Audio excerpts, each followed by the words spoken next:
This week on UJ Radio, usapang fast cars tayo mga ka-UJ. Join me in my conversation with Brother Ismael Aviso Jr. and how at the age of just 27 years old, he's built from the ground up his own company, IA Cars. That's this Saturday, 8:30 p.m. on INC TV and INCPC's Facebook page. We'll see you! Mag-grow ka lalo. Once na nakuha mo yung secret, yun naman po ang gusto po namin lahat eh. Kaya nagnegosyo din po kami. Ang mahirap po kung paano mo po kukunin yung tiwala nung kausap nyo po.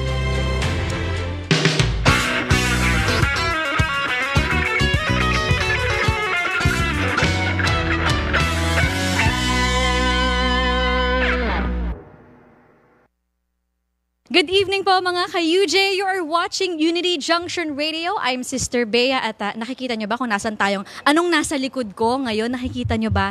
Yan, mga pagkukwentuhan natin ngayong gabi. Usapang kotse, usapang business syempre. At syempre, may kasama tayong guest. Siya ang mag-i-explain sa atin ito. It's all about his business. So let's welcome on UJ Radio Brother Ismael Aviso Jr., ang CEO po ng IA Cars, Auto Care and Auto Trading. Hello po kay Ismael. Hello po, Kabea. So, salamat po dahil nakarating po kayo sa amin. Oo nga eh. Yung mga kasama po namin, kanina pa sila nagtitingin ng sasakyan. Opo, medyo kakaiba lang po yung mga nakapark po sa atin ngayon. Para makilala pa kayo ng ating mga manonood, ayan, konting about yourself po, lokal, distrito, tungkulin. Sa lokal po tayo ng Concepcion, distrito ng Metro Manila East. Ano pong tungkuling hawak niyo po ngayon? Tungkulin po natin ngayon ay sa pananalipi po. Turning into Diakono na din po. Talaga po? Opo. Punta po tayo sa educational background po ninyo. Saan po kayo nag-aral? Course niyo pong natapos sa school? Nakapagtapos po tayo sa New Era University po as marketing management po. Marketing Yun management. po ang tinapos po natin. Anong batch po kayo? 2016 po. Ako ay nasa ganong batch din. You graduated 21 years old? Yes po, nasa 20 years, 21 po. Yes 21. Po. After that, ano mga naging work mo na? Habang third year college po ako, nagtatrabaho na po tayo. Pinasukan ko po kasing kumpanya. Nagbebenta rin po ng sasakyan, no? Sa sales executive po. Ilang years po kayo nag-work doon? Nag-work po tayo ng 3 years. Lumipat ka pa ba ng ibang work? No, hindi na po. Bali, diretso na po tayo sa, ngayon po, yung business po natin as a car dealer naman po. So, first job and then your own business na? Opo. And same industry din po. Ano yung business ninyo? What is it all about? It's a car dealer po, pero ang mga binibenta po namin medyo mga luxury cars po. Or kung makikita po natin sa likuran natin, so mga binibenta po natin, mga sports car or muscle car.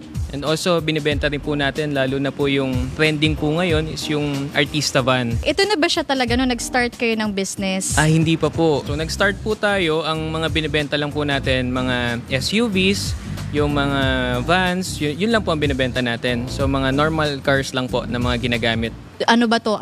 Was it parang out of passion mo siya? Or parang dahil nandun na ako sa gantong, ganito na yung naging trabaho ko, diretso na ako sa ganito kasi parang alam ko na. Passion po. Passion lang muna. Mahilig dabloga po ako sa sasakyan, no? Even bata pa po, kaya nag-usap po tayo kanina, di ba? Sabi parang 16 years old pa lang po, parang bumili na ako ng sasakyan. So at that time, nahilig po ako sa sasakyan, no? May isa pa po pala akong ugali. Ang bilis ko po magsawa. Opo. Doon sa ugali ko po na yon, bakit kaya hindi ko ibenta yung sasakyan, tapos tumubo po ako ng maliit o ng gantong halaga, tapos bumili po ako ng mas maganda o mas malaking sasakyan. So at that moment, nabuo po sa isip ko yung term na buy and sell. Pero nakakatawa kasi the idea na kapag sinabi mo siya, mabilis magsawa, it could be given a negative connotation. Opo. Pero kumbaga ikaw, you turned it into something positive. Yes. Oo nga naman. Hindi mo siya gawing skill. Opo. 'Di ba? Kumbaga iayon mo sa para makakatulong sa iyo. So 16 years old, nag-start ka na mag-buy and sell ng ganong edad? Opo. Naalala mo sino yung unang mabenta? Kasi 'di ba naalala nila yung first sell, 'di ba? Opo, ang nabenta ko po ng Lancer po na 1997 model. Opo, medyo luma pa po. After that, anong ginawa mo dun sa the money that you earned? Sinave ko muna yung pera, tinigil ko muna yung sinasabi ko na parang passion na gusto ko, bili ako ng bili ng sasakyan. So tinigil ko muna. Ang ginawa ko po, nag-work na po agad ako. At 21 years old, ikaw na yung boss ng sarili mo. Opo. So, dun sa part na yun, how does it feel? First po, medyo mahirap kasi ikaw yung magdadirect sa sarili mo eh. Ikaw magbibigay ng oras kung saan ka pupunta. Ikaw magbibigay ng task sa sarili mo kung anong gagawin mo in the whole day. So kung ikaw sa sarili mo, una pa lang, yung paggising mo pa lang, anong oras ka gigising, yung pagkain mo pa lang, yung mga gagawin mo, ikaw lahat po yun. So medyo mahirap po sa umpisa. In the long run naman po, once na perfect mo yung pagiging boss mo sa sarili mo, madadala mo naman to and mag-grow ka lalo.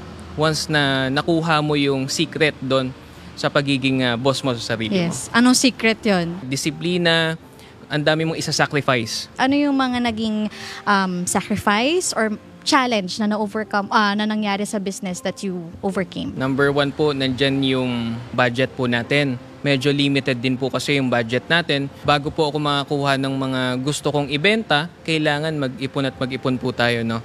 So, yun po yung mga naging problems ko po before. And even po sa mga clients din po natin. Kasi ang number 1 problem po talaga nila is yung services. Kasi sabi nga nila, second hand yung sasakyan. Yun nga, oo. So, ang kailangan po nila, saan namin dadalhin yung sasakyan once na na-acquire na po namin sa inyo. So, yun po yung mga naging challenges ko. And as of now, yun, nagawa na rin po namin ng solusyon yun. Nalaman po namin na ang problem po is katulad yung mga services, saan namin dadalhin, saan namin papaganda yung sasakyan. So, sabi ko sa sarili ko, what if gawin na lang natin tong negosyo kaysa sa iba sila pumunta? 'Di ba? So, nagtayo kami ng detailing services, nagtayo kami ng maintenance services para at least hindi na sila pupunta pa sa iba. Kumbaga, all-in-one na dito sa IA Cars. Para siyang one-stop shop na. Yes, opo. Nakakatuwa kasi lahat ng problem na encounter mo, even with yung naging struggle before, ginawa mo siyang solution or Yes. tinurn And around mo turn siya. into money rin po. Oo nga. Opo. Turn into business din po. Ano yung edge or yung kakaiba about IA Cars? Basically, ang mga ino-offer po namin mga services is nandiyan po yung detailing services. Kung makikita nyo po sa sasakyan, lalo na sa mga daan, makikita nyo parang laging bago yung sasakyan. So kami po yung nagpapa-refresh or renew ng mga sasakyan nila. And also, ang iba po naming mga services, lalo na yung mga pag-maintenance po sa sasakyan. Pero ang main product po namin is yung pagbebenta po ng mga luxury vehicles po. So, hindi siya na-limit sa pagbabuy and sell lang. Kasi usually it's like that eh. Opo. Bibili ka lang ng sasakyan and that's it. Sa iba mo Opo. na ipapamaintain and ano. Yes. So, sila dito, pwede silang bumalik. Opo. Meron ka bang naging customer before na bumili siya sa'yo, and then bumalik siya, binenta niya yung car sa'yo, bumili siya ng bago sa'yo? Nangyari Yes. na ba? Ang tawag po doon sa procedure na ganun is yung trade-in. No? Opo. So, if ever na meron kang sasakyan, tapos kaparehas mo ko na madaling magbago isip. Gusto mo ng newer one, we also offer trade-ins po sa mga bagong units natin. Kapalit po nung luma nilang sasakyan. Nabanggit mo kanina, you started with one car, right? Yes, opo. Pa-isa-isang sasakyan. And then, sa ngayon, nasa average na ng ilang sasakyan yung nababuy and sell? 20 cars po ang nakadisplay sa showroom po natin. Okay, so with cars, ano mga kinailangan mong aralin to get into the business? So number 1 po yung communication po natin with the clients, no? Yun po ang kailangan na mapag-aralan ko pong mabuti nung nag-uumpisa po ako, no? Kasi iba-iba po lagi ang nakakausap ko mga kliyente. Yung pagbebenta po, actually madali po siya. Ang mahirap po kung paano mo po kukunin yung tiwala nung kausap nyo po. Ako po ang inuuna ko yung ipakilala muna kung sino yung nagbebenta sa kanila. Mas inuuna ko po kung ano yung may itutulong ko sa kanila. Bago ko po i-offer yung sasakyan, sasabihin ko muna, ganito po ang mga services namin. Kumbaga, kahit bumili po kayo sa amin, kumbaga, yung iba po kasi, no, once na nabili na po nila or na-acquire na po nila yung isang bagay or nabenta na nila, wala na po after sales. Kumbaga, out na po ako dyan, nabenta ko na eh. So kami po hindi. Okay. Yun siguro, yun po yung pagkakaiba namin sa iba. Kumbaga, hanggat nandito po kami, may makakausap po kayo or may mapagtatanungan po kayo dun sa nabili yung unit po or nasasakyan po sa amin. Nung pandemic, anong nangyari sa business? Nung pandemic po, nag-shift po kami sa mga sports car. Doon po nagulat kami, lalo nag-click. Kasi yung mga mayayaman po nung pandemic, parang sabi nila, wala akong magawa. Di ba? Doon pumasok yung mga hobby. So yung mga daanan, napakaluwag, walang mga sasakyan. Iniba po namin yung product namin, iniba po namin yung mga binibenta namin. Nag-level up po kami. So ang mga binibenta po namin, mga sports car na po. So sabi nila, parang mas okay daw po ibenta yung mga ganon. And awa ng Diyos po, mas lalo pa po kami nag-grow dun sa mga units po na yun. So dumami ba lalo yung customers? Mas dumami po. Opo. And mas nakilala rin po yung business namin dahil po doon. Next question. Magkano yung pinakamahal na benta mong car? Kahit hindi exact. 19 million po. Opo. It's a Lamborghini po. Gano'ng katagal? When you acquired the car, hanggang sa nabenta mo? Parang 3 days lang po. 3 days? Opo. Wow! Okay. Napaka-ironic. I think na nabanggit namin to with the previous episode na may mga ganong nangyari sa mga kapatid din na may mga business Opo. sila. Kung kailan pandemic, syempre ipinagpapanatan, ipapanalangin yan, umikot pa sa kanila in their favor Opo. na nag-grow yung business nila during a time na kung sana ay Opo. hindi yun na nangyayari. Okay, so nagdadrive ka pala ng sports car. Do you have your own sports car? Gumagamit po ako ng sports car pero hindi po ako bumibili na para sa akin. Kasi mas inuuna ko po kung ano yung needs nung, kunyari, family car po. Yun po ang ginagawa. Or would you like to own your own or hindi naman kailangan? Siguro in the near future po, no? Pag medyo nakaipon-ipon po ulit tayo, Pero do you have a dream car? And kung you have one, what is it? mahirap po, no? Sa Pero, ngayon? Sa ngayon po, siguro ang ginogol ko po, no? Or tina-target ko, ma-drive or maging mapasakin man po, no? Is yung Ferrari na 488. Tawag po sa kanya is supercar na po. Okay, so sana later on makita namin yung dream car ninyo. Yes, soon po. Pero ngayon, ano yung car na dinadrive po ninyo? Sa family, una syempre yung mga may van po tayo, expander, ng SUV naman po, mini SUV. Oh, ayun yung mga sasakyan. So pag nakita namin, mag-hello na lang kami sa'yo. Okay. Anong ginagawa mo dun sa money that you earn? Do you buy more? Mag-level up ka ba ng binibili mong sasakyan? Or ini-invest mo ba sa ibang mga bagay? Or maybe for your family? Nasa Iglesia ni Cristo po, ang una pong ginagawa natin is nagsisave po tayo para sa pagpapasalamat po natin, no? So, yan po yung hindi po namin kinakalimutan bilang Iglesia ni Cristo. So unang-una yun. Opo, unang-una yun. As buy and sell, the more na lumalaki po yung kapital namin or the more na marami po kami nasa-save na pera, ikot lang po ng ikot. Nag-i-invest na rin po kami ng mga real estate. Opo. So mga property, bumibili na rin po kami para at least alam po namin kung saan pumupunta yung mga nasa-save din po naming pera. Do you also plan to do that business in the Actually, future? Kabeya, medyo seasonal din yung tanong mo. Kasi as of now, we have 3 property po na na-acquire na ngayon. And ganun din po, binabuy and sell din po namin yung property. So ito and then real estate. Yes, opo. Do you believe in that na when you work hard for something, deserve mo to buy yourself a reward? Yes, opo. Ang kailangan maging unang masaya, ikaw eh. Kasi yun po yung makakapagpasaya sa atin at makakapagbigay sipag palalo sa atin pagdating sa ating negosyo. Yes. So kumbaga, additional motivation. Wag naman Yes. yung puro yun lang. Opo. Kumbaga, whenever you have the time or you can. Tsaka yung afford nyo po sana. Yan. Opo, yan po ang pinaka-importante. Yes. Iba po kasi yung labis-labis na sasabihin na tapos wala nang matitira po sa inyo. Iba naman pong usapan yun. Kapag sinabing reward para sa'yo, ano yung bibilhin mo or i-acquire mo for you? Banding po eh. Yun po yung reward ko sa sarili ko. Magbibigay naman ako time sa mga taong nakapalibot po sa akin. Kasi baka magtampo rin po sila. So, Opo. parang vacation or... Yes, opo. Nagbabakasyon po tayo. Nakikipag-banding rin po tayo sa mga family po natin. 27 years old. Do you feel you have achieved success? For me po, yes, opo. Even before po, sa akin po, sa sarili ko, no, na-achieve ko na po yung success. Sa akin naman po, ang success is happiness po eh. Hindi po yung mismong pera o mismong kung anong meron ka eh. Para sa iyo, what is the formula to success? Ang una pong ginagawa namin is yung pagpapanata po. Nananalangin po kami na gabayan po yung hanap buhay namin.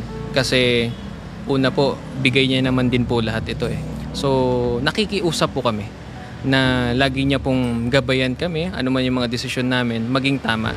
So, since we're talking about success, to what or whom do you attribute your success? Sa success ko po, una, sa ama po. Ang pangalawa sa aking mga pamilya po. No? Kasi sila po yung nagbibigay sa akin ng lakas na pumasok po palagi. Opo. At pagpatuloy pa po yung mga ginagawa ko. Pangatlo po upang makatulong din po sa kapwa, no? Makapagbigay po ng mga trabaho at mga pangangailangan din po nila. How does your family support you sa business mo? Spiritually po and physically, nagsusupport po sila sa amin. Lalo na po sa parents ko, lagi po silang nandyan sa akin. pati po sa wife ko din po. Nandiyan po sila para lagi magpaalala po sa akin, no. Ang pinakamahirap po kasi pag naabot mo na yung pangarap mo is yung be stable, na hindi ka sobrang tataas, hindi ka mag-iiba o hindi mag-iiba yung ugali mo. Lagi nilang pinapaalala na even na binibiyayaan ka o anuman, kailangan lagi ka pa rin magpapasalamat sa Ama. Ano man yung mga dumating sa'yo, sino man ang makaharap mo, laging mababala, dapat po ang loob. Now, we've been talking about expanding, but how do you see your company 5-10 years from now? Madagdagan pa po ng katulad po nito ng mga showrooms and mga facilities po para mag-cater po para sa mga clients namin. And also, makapag-venture din po sa mga ibang industries like real estate, ibang industry naman po, pero same concept, buy and sell din po. So what's the best thing about having your own business, being your own boss? Sa amin po, no, time freedom. Pinakamahalaga po sa amin. Lalo na po, may tungkulin po kami. Once na meron po kami mga kailangan gawin o aktibidad po sa kapilya, nakakapunta po kami agad. Yun naman po ang gusto po namin lahat eh. Kaya nagnegosyo din po kami.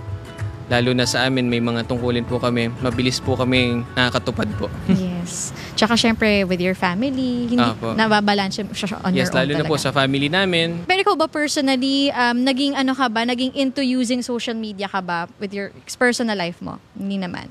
Yes, in social media po, pero for business purpose. For business talaga. Ito para sa mga manonood natin, lalo yung mga younger, mga millennial or Gen Z. Ano maia-advise pagdating sa paggamit ng social media? Para sa akin lang po, be careful po in using that. O kaya naman po, gamitin natin siya sa tamang paraan.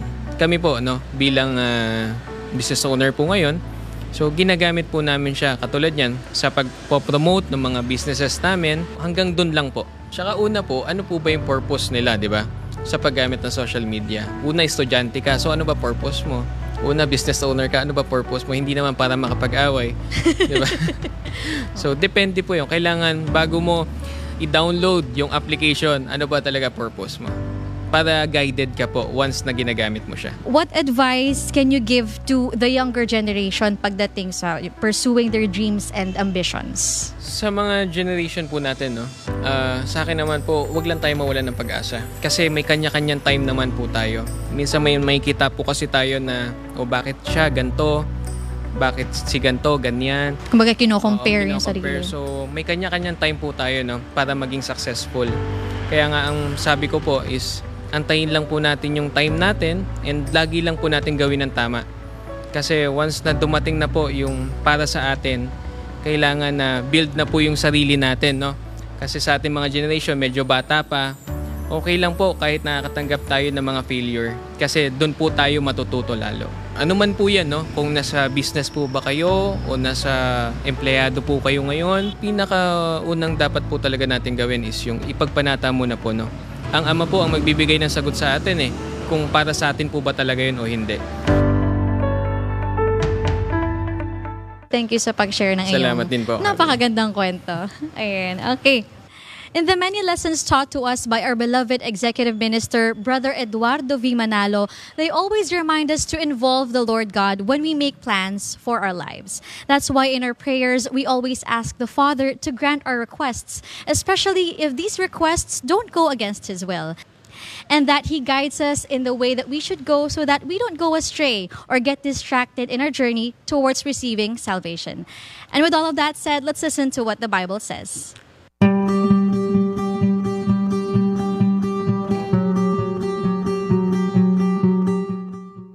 For I know the plans I have for you, declares the Lord. Plans to prosper you and not to harm you. Plans to give you hope and a future. And that is what the Bible says. Again, thank you po kay Ismael sa Thank you po, Habi. sa pinayagan niyo po kami bumisita sa inyo pong showroom. Sa part na to, we would like to ask you, baka kasi may mga viewers tayo who would like to know more about IA Cars, whether magtanong about your products or services or maybe business-wise. So, saan po nila kayo mahanap? Address, social media? Yes po. So, if meron po kayong mga inquiries about cars or anuman pong mga concerns po, na pwede nyo po kaming malapitan sa page po namin sa IA Cars, Auto Care and Auto Trading. So nandun po lahat ng mga binibenta po natin, Kabea, mga binibenta po nating mga sasakyan and even mga services na ino-offer, nandun po lahat. Ang showroom natin located at Katipunan Street, corner Pio del Pilar, Marikina City po. And syempre po, thank you po sa inyo na mga nanonood po on INC TV or maybe on INCPC's Facebook page. If you enjoyed and were inspired by this episode tonight, do give us a like or a heart and share this link with your family and friends. Of course, follow INCPC on social media. We're on Facebook and YouTube and also on Instagram and TikTok with the handle at weare.incpc. Siyempre po, bago po matapos ang ating programa ngayong gabi, nais po namin magpasalamat sa ating pong CFO Coordinator, ang kapatid na Angelo Eranio V. Manalo, at sa ating pong tagapamahalang pangalahatan, ang kapatid na Eduardo V. Manalo. Maraming salamat po sa inyo. Mahal na mahal po namin kayo. Thank you for joining us po on tonight's episode. We'll leave you with an INCMV and of course, we'll see you again next week, same time, same place po, dito sa UJ Radio. Ingat po kayo. Bye! Bye-bye po.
Sipon pa lang, spray nyo. Sino sinisipon dito?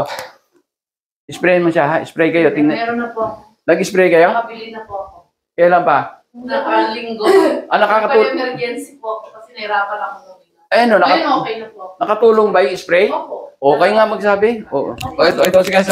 Ano sabi nyo? Ano sabi nyo? Ano po, nagtumawag po ako dito kasi nahirapan akong huminga. Ubo ako ng ubo. Ang daming antibiotic, ang dami kong gamot. Then nakiusap ako dun sa call center nyo. Oo, may call Sabi ko, i-priority mo ako sa lala mo. Emergency. Sa emergency, dinalhan ako 2 tsaka isang magnet. Ah, Ito ganun. nandito. Ganun. Ngayon wala na po, sa awa ng Ito ba yan? Ito ba yan? Opo, ito, dala-dala ko lagi po. Ayun, ha? Huwag nyo nga ano, Ito ha? po. Ubus na nga po, kaya bibili ako ulit. Ayan, ha? Ito po, lagi kong dala-dala to. Tandaan nyo. Kaya po ko nagaganito. Very good, ha? Ang dami kaming naano yan, ha? Natulungan Maganda yan. po niyan, promise. Oo. Lalo ngayon, ha? Kung sa China, ang totoo ngayon, marami nang napupunong clinic sa ubo, ha? Mangyayari sa atin yun. Ganun din sa China, ha? Kaya paghandaan nyo, dahil ang hirap, tamaan kayo ng ubo, ma-hospital kayo. Kung may mahina pa puso nyo, may stroke kayo. Doon kaya may namamatay na matatanda, ha? Ang ubo, walang gamot. Pero, nagsisimula sa sipon, tama? Sipon muna. Pag napabayaan nyo, inabot ng 3 araw, 4, wala na, nasa loob na ng baga, magkakatagalan. Pero gagamitin nyo pa rin ito para hindi lumala. Pero kung sipon pa lang, matalas kayo, katulad ng ginawa nyo, Maganda nakarecord. rin po Dok, sa tenga yan. Kasi ang sakit ng tenga ko dati. Kasi nakita ko dun sa okay din sa tenga. I-sprayan ko yung tenga ko kasi parang masakit, kumikirot. Ang ganda. Hindi lang kasi ito, ang dati pangalan nito, multipurpose spray, ha? Yung iba, alam nyo, kaya sa Las Vegas, nagkaroon akong dealer sa Amerika. Yung mga nurse ng Pilipina, sabi ko doon sa dealer ko, ang dealer ko nasa may Quezon City, bakit pa nadala mo sa Las Vegas? May dealer tayo ron. Bakit? Lumakas. Di ba lakas ang COVID? Hindi. Alam mo kung saan? UTI. Ang dealer daw nyo, nurse. Nagkaroon ng UTI, kung ano na ininom, ito inispray sa puwerta. Ayun na isa. Kaya doon sila ay maraming nurse, malaking ospital. Ayan, kaya hindi lang yung sinabi sa tenga, kaya dinugtong ko na, ha? Ito, alam nyo kung ano yung laman nito? Kung ano yung ginagamit ng ating katawan sa loob ng ating katawan na pamatay sa virus at bakterya panlaban. Ano yun? zinc, at ano pa, H2O2. Pero wala naman po akong upo, wala akong upo. Uwi na kasi parang nahihilo lang ako. Ay, hindi. Pag sa pag-therapy tayo, yung hilo-hilo, baka tutulungan kayo sa therapy. Ibig sabihin nun, may problema yung dugo nyo, yung oxygen, ha? Nakakaano. O, mahina ba kayo minom tubig? Medyo Mahina. O, dadamihan nyo, ha? Tapos mag-therapy kayo, ha? Okay, mababawasan na. Yung karanasan ko dito sa magnet na to, pero bago ko naalala to, galing na kami dito noon eh. Di ba, nagpaano na kami. Nagano na. So, gumanda pa ganun, pati yung likod ko, yung sa likod ko, hanggang ganun, wala na eh. Hindi, wala. Ayos na siya. So, ito lang ngayon, bibiyahin na kami ng Mindanao. Yung aeroplano, habang umakyat yan, may pressure yan. Nahirapan ako huminga. Naranasan niyo ba yung pag huminga, parang may tumutusok sa... Sa akin, lumalala siya ng lumalala. Hindi na ako nagpalata sa magulang ko. Parang kumukulo, parang may gumagano habang huminga ako. Medyo matagal, pinabayaan ko lang kasi minsan nawawala, di ba? Hindi, lolang lumalala. Sabi ko, naalala ko yung dugo. Malapit siguro dugo ko. O, yun, dumapot, di ba? Nandito na sa akin yung bagong ganyan. Kinuha ko magnet. Pag tapat ko, siguro 2 to 3 seconds, ang luwag ng hininga ko, sabi ko, grabe to. Naalala ko lang sa salamat talaga sa kamay talaga.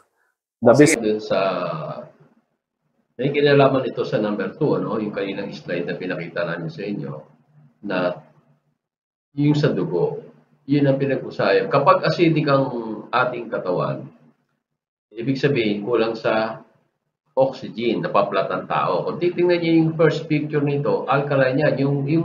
Yung sakong ang titingnan niyo, yung pitsol, yung sako, tingnan pantay. Pero doon sa acidic, nakita nyo, umaano sa taas kapag nilagyan ng magnet. Diba? Kanina sabi ko, gagamitan natin ng magnet. Ito, calibrated magnet ito, ha. Huwag kayong basta gagamit ng magnet. Dahil ang magnet, nakakabuti, nakakasama. Tandaan nyo, ang dugo natin ay bakal. Kapag gumamit kayo ng magnet na hindi calibrated, pwedeng higupin yung dugo nyo at nakatulog kayo, pwedeng mahirapan kayo huminga at baka atakihin pa kayo. Ito, kahit gamitin nyo ng 24 hours, 7 times a week o 365 a year, days, wala kayong problema dahil ito kinalibrate ko. Kaya ingat kayo, ito, calibrated ito. Ang tawag na calibrated magnet.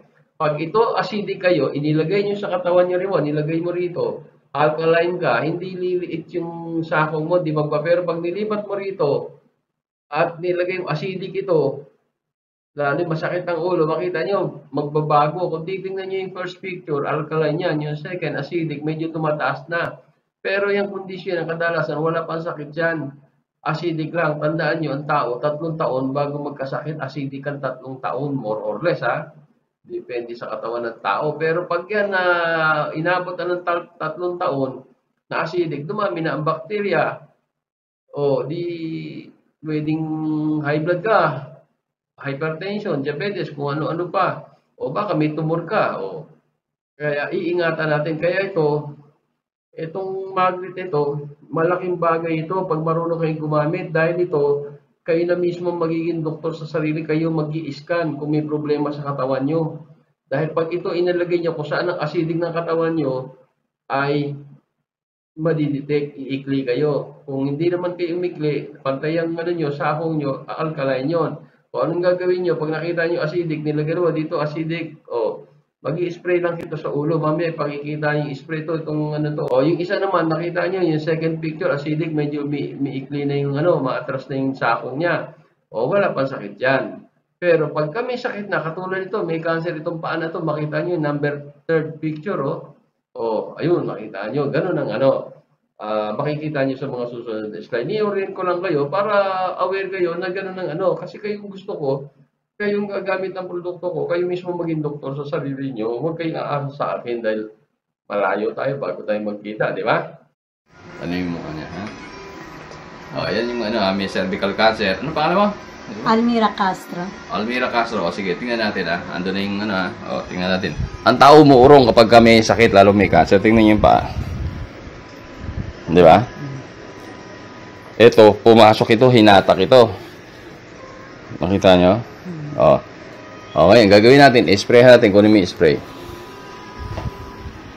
Spray sa ulo, ha? Alisin mo na yung magnet. Okay. Tingnan natin, kung magre-response yan, nagaganyan ako, umuukay ang pakiramdam ko. Kaya may ganito kasi. Importante yan. Yan, sige. Okay.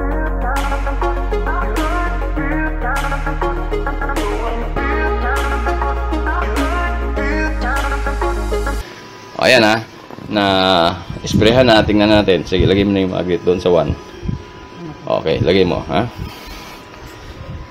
Yan o, tingnan, sandali lang yan, tingnan natin. Unti-unti, di ba? Yun. Magantay na, di ba? Nangawit lang ako Bigat ng pamuti. Di ba?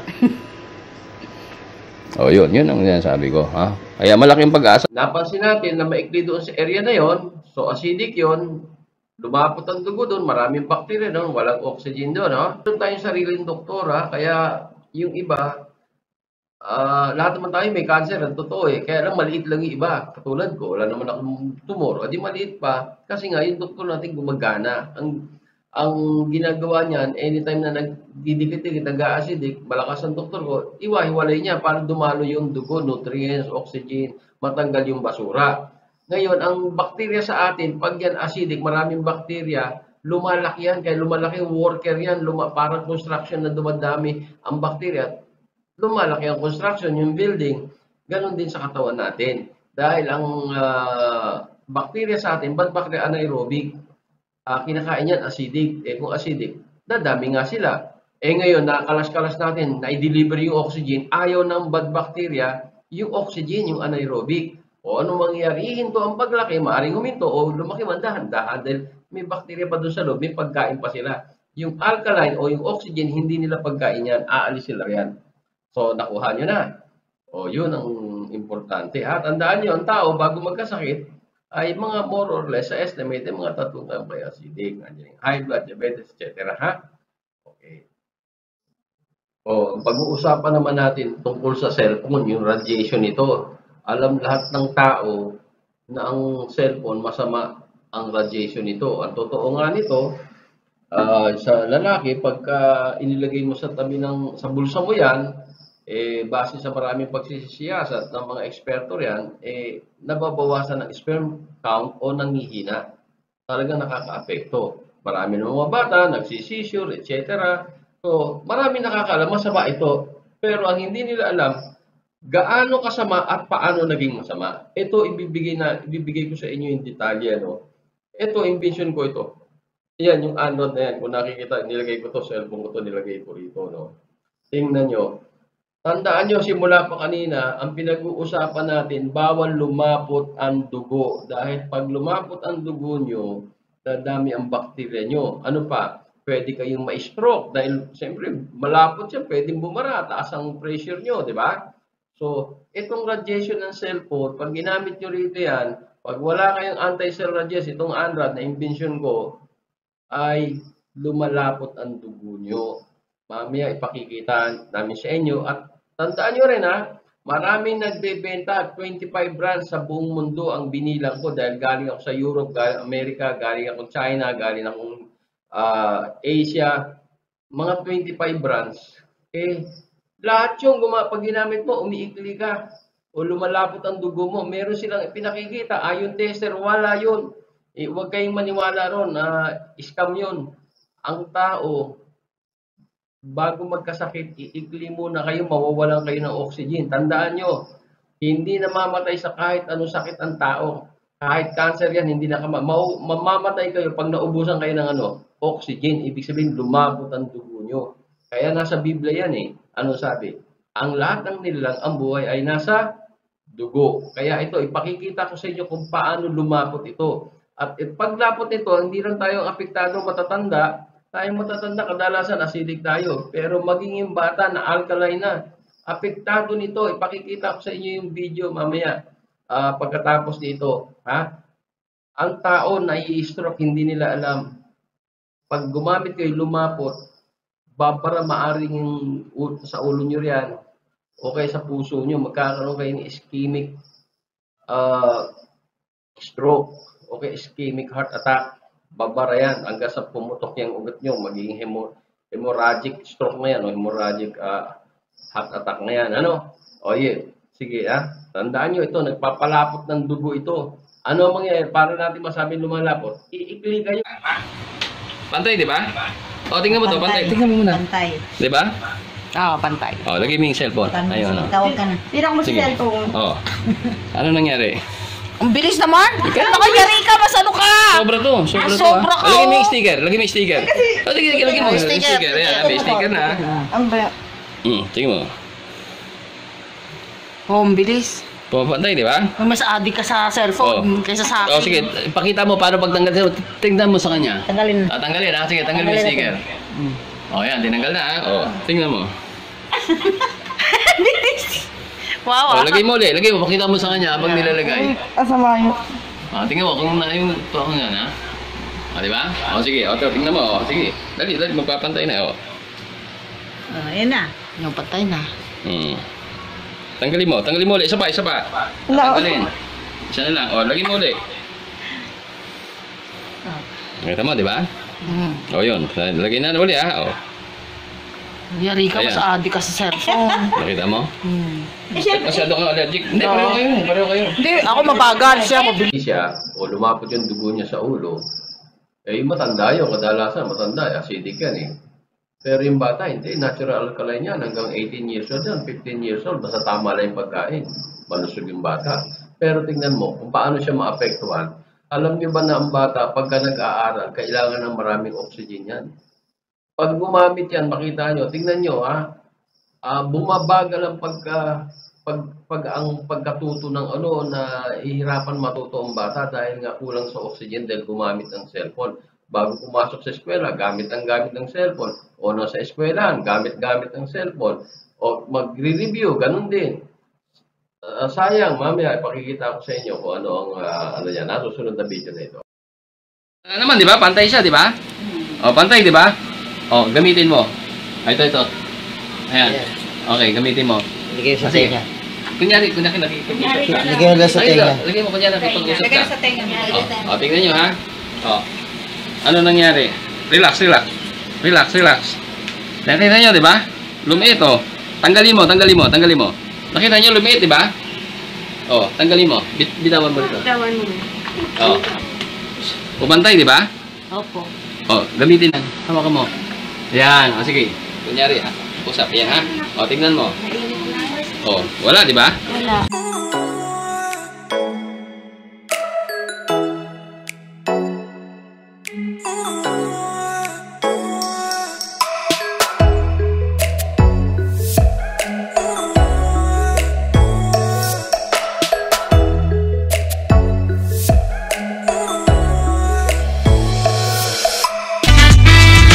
Ilang mga natatanging Pinoy sa bansa ginawaran ng pagkilala sa katatapos lang na Bravo Philippine Awards na ginanap sa Manila Hotel. Basta binigyang pagkilala yung Pinoy inventor na si Ismael Aviso Sr. bilang Inventor of the Year at kanyang anak na young entrepreneur na ginawaran ng Excellence in Business. First of all, I'm very thankful na binigyan tayo ng pagkakataon ni Bravo Filipino na maging part of awardee of this year to be Excellence in Business. So I'm very happy na nakasali yung business namin dito. Nagpapasalamat ako maraming. Una sa Diyos, siyempre. Pangalawa, sa mga organizer nito, nakilala nila yan. Lalo-lalo na sa panahon ng pandemic. Ano?